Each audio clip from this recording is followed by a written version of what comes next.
Mabel Jong, and you're watching continuing coverage of the World Healthcare Congress. And in our studio right now, we have John Sbrocco with the Benefits Bureau, located in Morristown, New Jersey. Welcome to you. Thanks for having me. Well, you work with a lot of employers trying to figure out the best benefits model for that particular company. Yes. What are you hearing from employers on what they are needing now? You know, they're needing direction on what's going on in the healthcare market. They're faced with these increases every year, 10%, 15% year over year, and they don't know what to do. They don't know how to control their costs and put a stop to it. They get the same story every year and they're getting frustrated.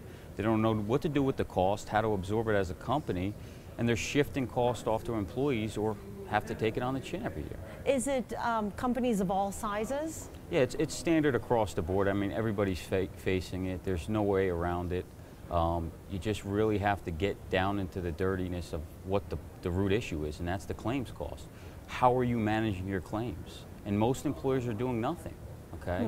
They're walking in with a blindfold over their face every year at renewal time and expecting a different result. And that's not going to fix the problem. What will fix the problem? You know, you really have to look at that claims cost. Where are members utilizing care, okay? If they're, I like to use the example for employers is where are they getting an MRI? If they're using a network like Cigna, an MRI can cost anywhere from $400 at one facility to $6,500 based on where you go, okay? So what we do for our clients is we give them that advocacy tool, a concierge service that lets them know where to go to access that care. So now a member is getting a $400 MRI or $800 MRI versus at the facility where it's $6,500. So on a self-funded health plan, they're saving the company a lot of money, which in essence is the members itself in a self-funded health plan. Okay, and are employers understanding this, that maybe they have to break the status quo and start shopping around a little bit more wisely? Yeah, I mean, I think that's the biggest problem is breaking that status quo. It's funny you mention that. That's the topic we all discuss is getting them to stop thinking about the old way of doing things and changing things, looking at things in a different angle, because they just don't get it.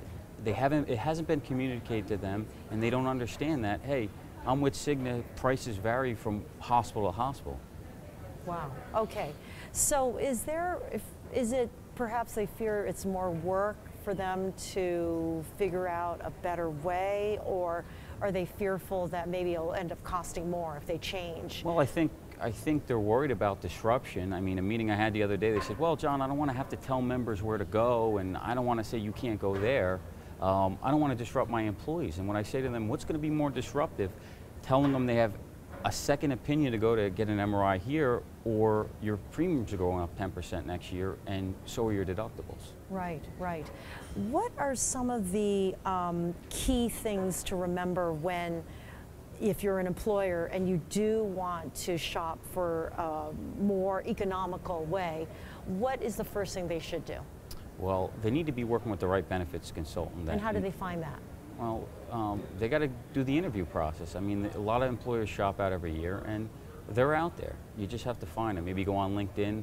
There's a bunch of us out there, okay? We're not hard to find. But you really have to have that concierge service that brings that price transparency to the forefront for them. They need to know, just like when they're shopping for a car, how much is this car versus that car? You have to give them price transparency.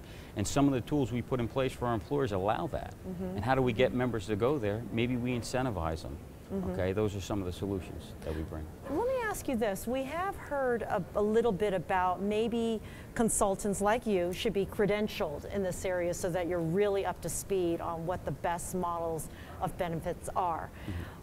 What's your take on that? I mean, how do you keep up with the latest and the greatest of things that are going on, and that you are for sure providing the best and most accurate information possible to the employers? Well, one would be attending events like this. You know, you're around the best in-class consultants in the industry. You're with some of the best cost containment tools, and you're learning. It's always changing. You have to be learning every day in this business. I spend 2 hours a night reading on the industry. That's me, and that's how I stay up on things. Right. You know, right. it's that ever changing. I mean, every day in the news you see something changing. So you really have to be educated. Right, right. Okay, John Sbrocco, thank you so much. Thank you. I've been speaking with John Sbrocco of the Benefits Bureau, and I'm Mabel Jong. Thanks for watching.